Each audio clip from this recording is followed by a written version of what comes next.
प्रधानमंत्री नरेंद्र मोदी उत्तर प्रदेश और मध्य प्रदेश में बीजेपी प्रत्याशियों के लिए करेंगे रैलियां। चेन्नई में करेंगे रोड शो। अमित शाह समेत भाजपा के तमाम स्टार प्रचारक देश भर में संभालेंगे मोर्चा।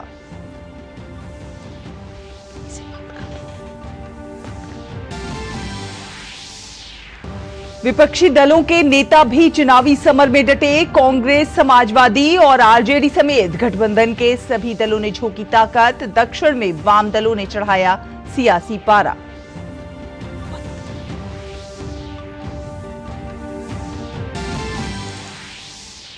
सीएए के अमल पर रोक की मांग से जुड़ी याचिका पर आज सुप्रीम कोर्ट में सुनवाई।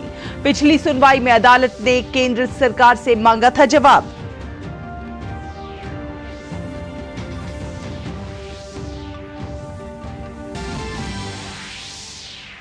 दिल्ली शराब घोटाले में आरोपी मुख्यमंत्री अरविंद केजरीवाल को मिलेगी राहत या जेल में ही रहेंगे। गिरफ्तारी के खिलाफ याचिका पर आज हाईकोर्ट में फैसला। के कविता की भी न्यायिक हिरासत का आखिरी दिन।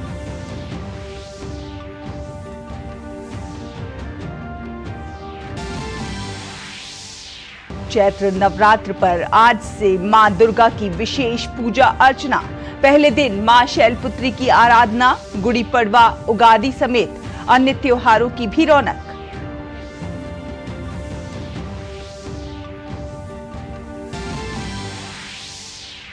अमेरिका, कनाडा और मेक्सिको में दिखा पूर्ण सूर्य ग्रहण का दुर्लभ नजारा। दिन में हुआ रात जैसा एहसास। करीब 54 साल बाद लगा सबसे लंबा ग्रहण।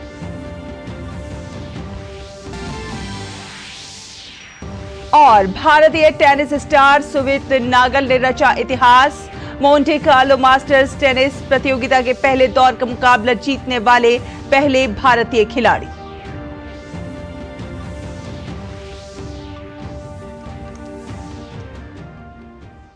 नमस्कार, डीडी न्यूज देख रहे हैं आप और आपके साथ मैं हूं शहला निगार। बुलेटिन में सबसे पहले बात करेंगे 24 की चुनौती की।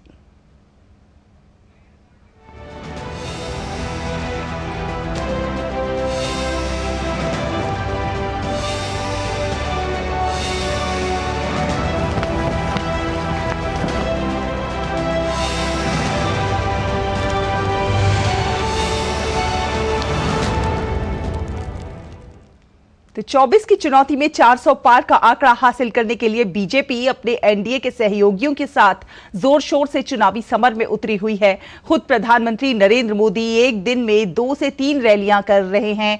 रोड शो अलग से हो रहा है। अगर आज की बात की जाए तो प्रधानमंत्री 3 राज्यों उत्तर प्रदेश, मध्य प्रदेश और तमिलनाडु में तूफानी दौरा करेंगे और बीजेपी प्रत्याशियों के पक्ष में मतदाताओं से वोट की अपील करेंगे।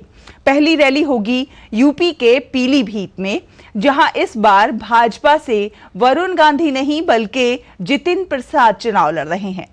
भगवत सरन गंगवार समाजवादी पार्टी से उम्मीदवार हैं, जबकि बीएसपी ने पूर्व मंत्री अनीस अहमद खां उर्फ फूल बाबू को मैदान में उतारा है। दूसरी जनसभा होगी मध्य प्रदेश के बालाघाट में।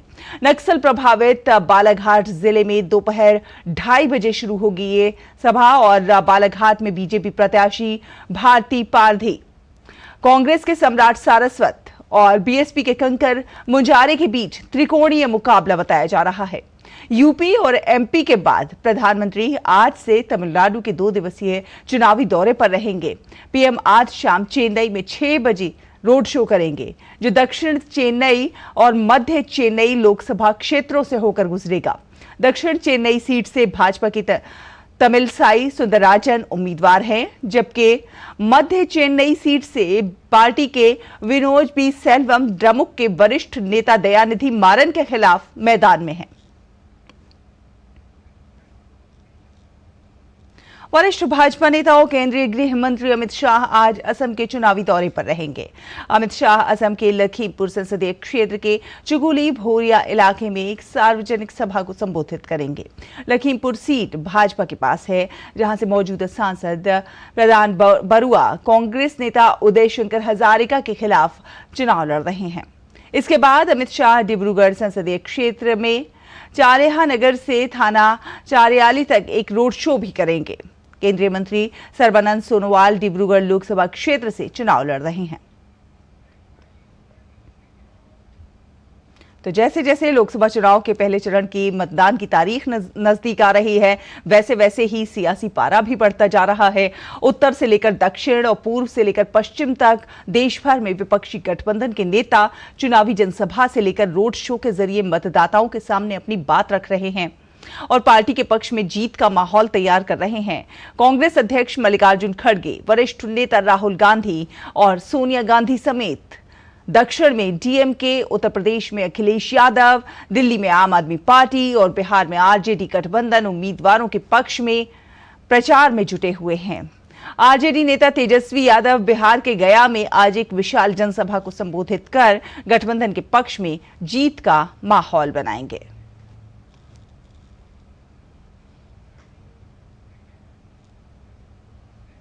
लोकसभा चुनाव के लिए प्रचार पूरे चरम पर है। 18वीं लोकसभा के लिए पहले चरण का मतदान 19 अप्रैल को होगा। देश में इस बार कुल 7 चरण में वोटिंग होगी। एनडीए हो या फिर इंडिया गठबंधन, सभी अपनी अपनी जीत का दावा कर रहे हैं। बिहार में लोकसभा की कुल 40 सीटें हैं। सारण सीट पर भाजपा के राजीव प्रताप रूढ़ी और राजद की रोहिणी आचार्य के बीच रोचक मुकाबला है। लोकसभा चुनाव 2024 के रण का बिगुल बज चुका है। 18वीं लोकसभा के लिए चुनाव 19 अप्रैल 2024 से शुरू होगा। इस बार कुल 7 चरणों में मतदान होगा। एनडीए हो या इंडिया गठबंधन के दल सभी अपनी अपनी जीत का दावा कर रहे हैं। बिहार में भी चुनावी सरगर्मी तेज हो गई है। यहाँ की सारण लोकसभा सीट की चर्चा इन दिनों खूब हो रही है। इस सीट से जहाँ इस बार भी बीजेपी उम्मीदवार राजीव प्रताप रूढ़ी हैट्रिक लगाने की तैयारी में है, वहीं लालू प्रसाद यादव की पार्टी राष्ट्रीय जनता दल ने रोहिणी आचार्य को अपना उम्मीदवार बनाकर मुकाबला रोचक कर दिया है। रोहिणी आचार्य वही हैं जो अपने पिता लालू यादव को किडनी देकर सुर्खियों में आई थी। बिहार में कुल 40 लोकसभा सीटें हैं। इनमें से एक सारण लोकसभा सीट है। पहले सारण सीट को छपरा लोकसभा सीट के नाम से जाना जाता था। साल 2008 में हुए परिसीमन के बाद छपरा लोकसभा सीट का नाम बदलकर सारण कर दिया गया। सारण लोकसभा क्षेत्र के गठन के बाद पहली बार सन 2009 में चुनाव हुआ। इसमें आरजेडी उम्मीदवार लालू प्रसाद यादव ने बीजेपी प्रत्याशी राजीव प्रताप रूढ़ी को मात दी थी। हालांकि लोकसभा चुनाव 2014 में रूढ़ी को जीत मिली थी। रूढ़ी वर्तमान में यहाँ के सांसद है। लालू यादव को यहाँ के लोगों ने कुल 4 बार अपना सांसद चुना है। लालू यादव की चारा घोटाले में सजा होने के बाद साल 2013 में संसद सदस्यता चली गई थी। लालू के चुनाव लड़ने पर इसके बाद से पाबंदी लग गई। इस तरह से हम कह सकते हैं कि लालू यादव ने अपना आखिरी लोकसभा चुनाव इसी सीट से लड़ा था और उसे जीता भी। छपरा लोकसभा सीट पर पहली बार लोकसभा चुनाव 1957 में हुआ। उस समय यहां से प्रजा सोशलिस्ट पार्टी के उम्मीदवार राजेंद्र सिंह ने जीत दर्ज की थी। इसके बाद कांग्रेस पार्टी के उम्मीदवार रामशेखर प्रसाद सिंह ने लोकसभा चुनाव 1962, 1967 और 1971 में जीता। इमरजेंसी के बाद 1977 में हुए लोकसभा चुनाव में जनता पार्टी के उम्मीदवार लालू प्रसाद यादव विजयी हुए थे। लोकसभा चुनाव 1980 में जनता दल के टिकट पर सत्यदेव सिंह और लोकसभा चुनाव 1984 में राम बहादुर सिंह ने जीत दर्ज की थी। इसके बाद लोकसभा चुनाव 1979 में एक बार फिर जनता दल से लालू प्रसाद यादव ने जीत दर्ज की थी। छपरा लोकसभा सीट से 1996 में पहली बार कमल खिला था। यहां से बीजेपी उम्मीदवार राजीव प्रताप रूढ़ी ने जीत दर्ज की। लोकसभा चुनाव 1998 में आरजेडी के हीरालाल राय ने बीजेपी उम्मीदवार राजीव प्रताप रूढ़ी को हरा दिया। लोकसभा चुनाव 1999 में राजीव प्रताप रूढ़ी को छपरा की जनता ने एक बार फिर अपना सांसद चुना। लोकसभा चुनाव 2009 में एक बार फिर से लालू यादव रूढ़ी को हराकर संसद में पहुंचे।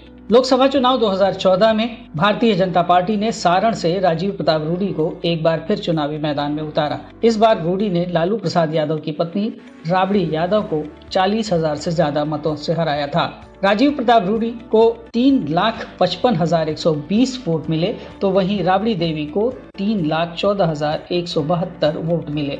2019 में रूढ़ी ने लालू यादव के समधी चंद्रिका राय को हराया था। इस तरह लोकसभा चुनाव 2019 में सारण सीट से एक बार फिर कमल खिला। रूढ़ी ने 4,99,986 वोट हासिल किए थे। चंद्रिका राय को 3,61,575 वोट मिले थे।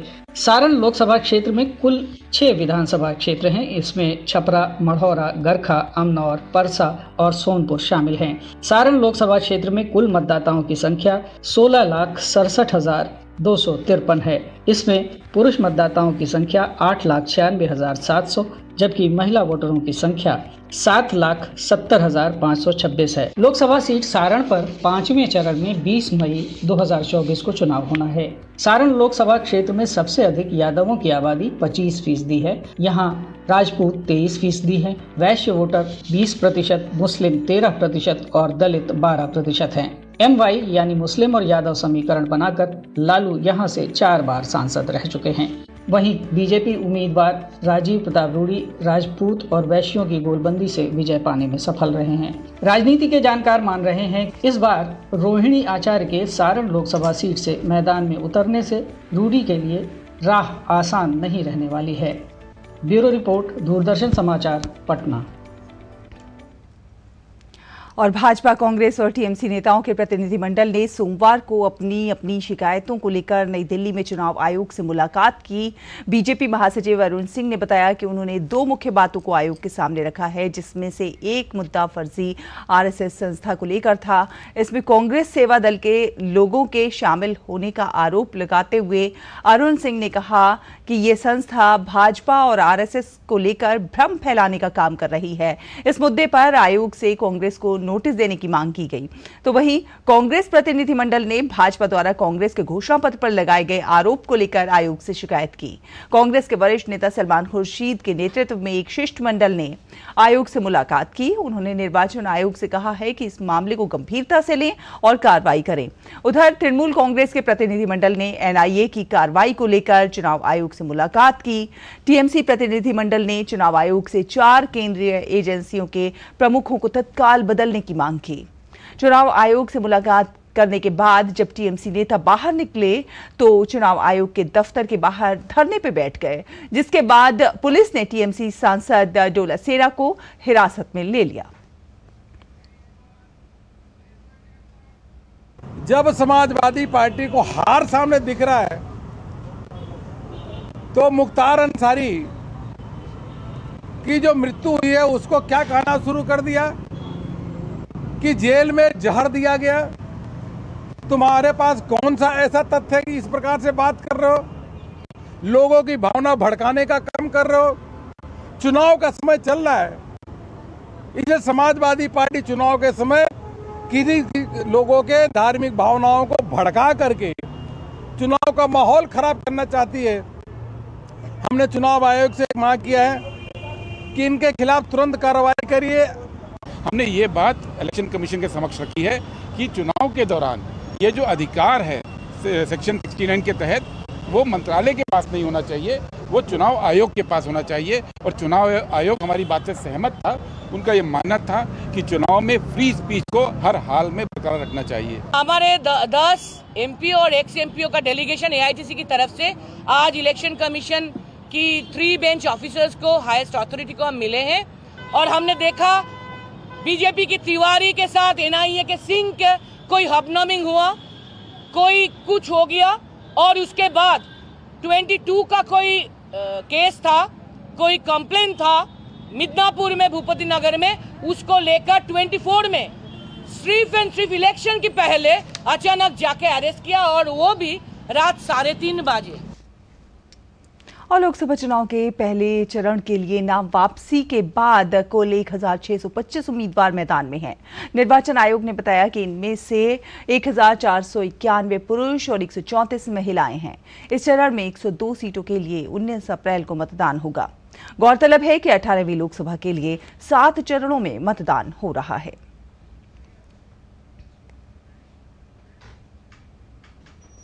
तो 24 की चुनौती में फिलहाल इतना ही।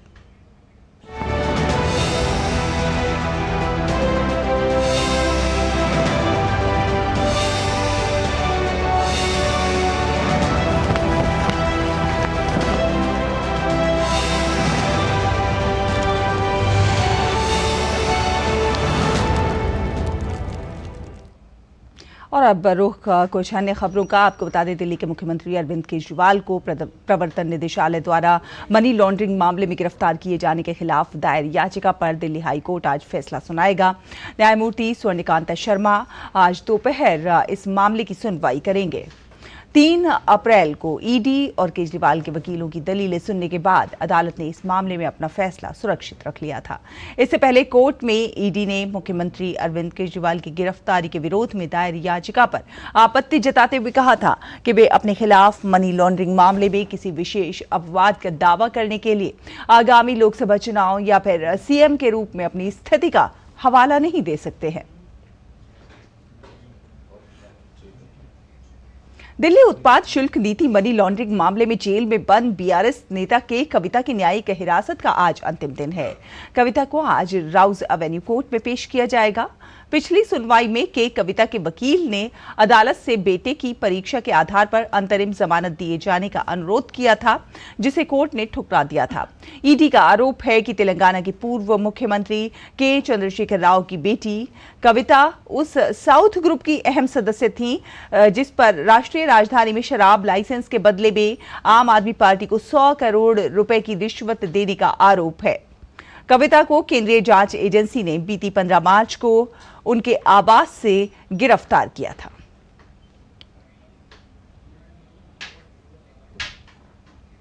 और जम्मू कश्मीर में एक बार फिर से आतंकवादियों ने आम लोगों को निशाना बनाया है। आतंकियों ने श्रीनगर के शोपिया में एक ड्राइवर को निशाना बनाकर गोली मार दी। घायल ड्राइवर दिल्ली का बताया जा रहा है। वारदात को अंजाम देकर आतंकी मौके से फरार हो गए। सूचना पर पहुंची सुरक्षा बलों की टीम ने घायल ड्राइवर को इलाज के लिए नजदीकी अस्पताल पहुंचाया। डॉक्टरों ने बेहतर इलाज के लिए घायल को श्रीनगर रेफर कर दिया। घटना के बाद से सुरक्षा बलों ने इलाके की घेराबंदी कर दी है और आतंकियों की तलाश की जा रही है।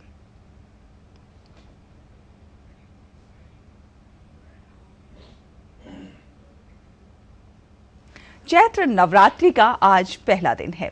आज मां के प्रथम स्वरूप मां शैलपुत्री की पूजा अर्चना का विधान है। आज के दिन कलश स्थापना करने के बाद माता की पूजा अर्चना, मंत्र और आरती करने से मां शैलपुत्री का आशीर्वाद प्राप्त होता है। माता शैलपुत्री को हिमालय की पुत्री बताया जाता है।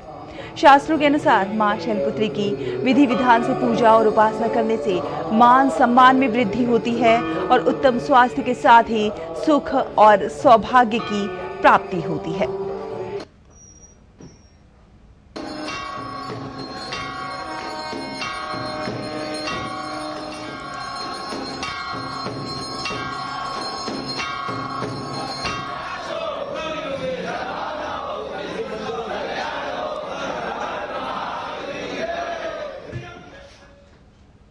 आज देश के कई राज्यों में गुड़ी पड़वा का त्योहार मनाया जा रहा है।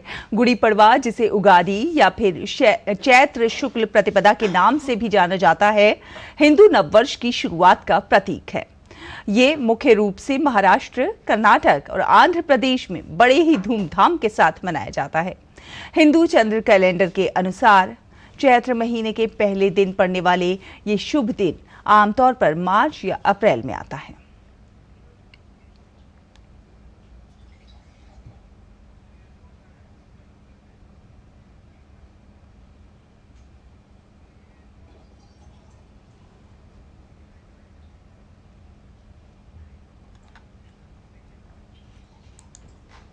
अयोध्या में राम मंदिर निर्माण में अब L&T, टाटा कंसल्टेंसी के साथ उत्तर प्रदेश सरकार भी शामिल हो गई है।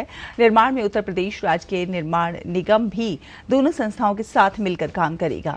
2024 के अंत तक राम मंदिर का प्रथम और द्वितीय तल भी बनकर तैयार हो जाएगा। रामलला के परिक्रमा मार्ग की लंबाई यानी कि परकोटा 795 मीटर होगा।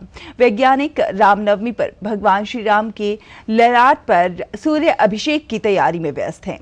पूरी तरह से मंदिर का निर्माण हो जाने के बाद इसे ट्रस्ट को सौंप दिया जाएगा। श्री राम जन्मभूमि निर्माण समिति के अध्यक्ष नृपेंद्र मिश्र ने बताया है कि कुबेर टीले का कार्य पूर्ण हो चुका है। सप्तऋषि मंदिर की फाउंडेशन की खुदाई पूरी हो चुकी है और उस पर निर्माण शुरू हो गया है। उन्होंने बताया कि निर्माण में सबसे बड़ी चुनौती परकोटा के परिक्रमा निर्माण की है, जिसकी लंबाई 795 मीटर है। उन्होंने कहा कि राम मंदिर निर्माण में गति धीमी हो या फिर तेज हो, लेकिन गुणवत्ता से कोई समझौता नहीं होगा। हमारा जो मुख्य लक्ष्य है वो 2024 तक जो निर्माण कार्य पूरे किए जाने हैं और जिसको पूरा करके ट्रस्ट को सौंपा जाना है।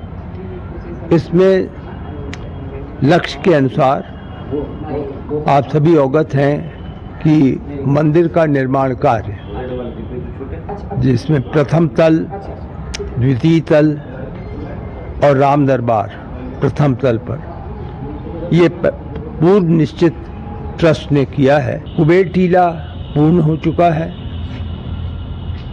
सप्त मंडल की आधारशिला, जो फाउंडेशन कहते हैं, उसकी खुदाई पूरी हो चुकी है और निर्माण कार्य उस पर चालू है।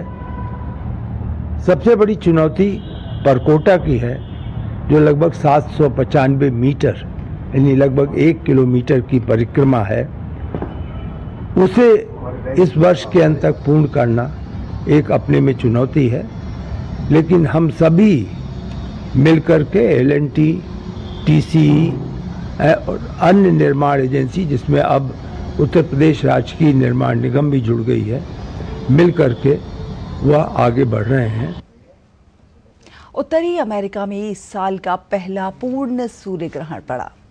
पूर्ण सूर्य ग्रहण मेक्सिको, अमेरिका और कनाडा के बीच 185 किलोमीटर के स्ट्रेच पर दिखाई दिया। ये सूर्य ग्रहण 50 वर्षों बाद सबसे लंबा चलने वाला ग्रहण था। मेक्सिको, अमेरिका और कनाडा में सूर्य ग्रहण देखने के लिए हजारों की संख्या में लोग जुटे। और अब बात खेलों की। भारतीय टेनिस स्टार सुमित नागल का शानदार प्रदर्शन जारी है। सुमित नागल ने मोंटे कार्लो मास्टर्स टेनिस प्रतियोगिता के पहले दौर के मुकाबले में इटली के मैथियो अर्नाल्डी को 5-7, 6-2, 6-4 से शिकस्त दी। ये पहली बार है जब किसी भारतीय ने इस प्रतियोगिता में पहले दौर का मुकाबला जीता है। 95वीं रैंक के खिलाड़ी नागल ने पहला सेट गंवाने के बाद मुकाबले में वापसी की और मैथ्यू को दूसरे और तीसरे सेट में हराकर मुकाबले को अपने नाम कर लिया। तो इसी के साथ इस बुलेटिन में फिलहाल इतना ही। आगे आप देखेंगे नया सवेरा मेरे और कृतिका के साथ। अभी दीजिए अनुमति। नमस्कार।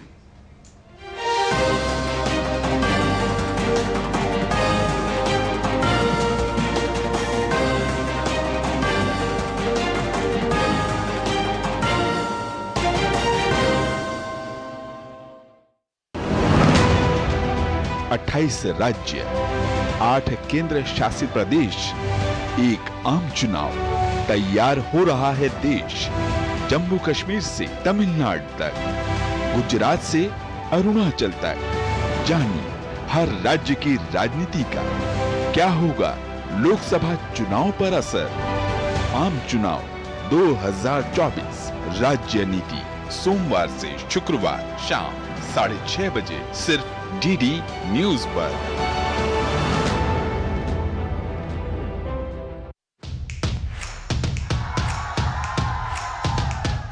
बिछ गई लोकसभा चुनाव की बिसात, बढ़ गया सियासी घमासान। केंद्र में किसकी बनेगी सरकार? क्या है राजनीतिक दलों के दावे और क्या है उनकी हकीकत? हर राज्य की चुनावी खबर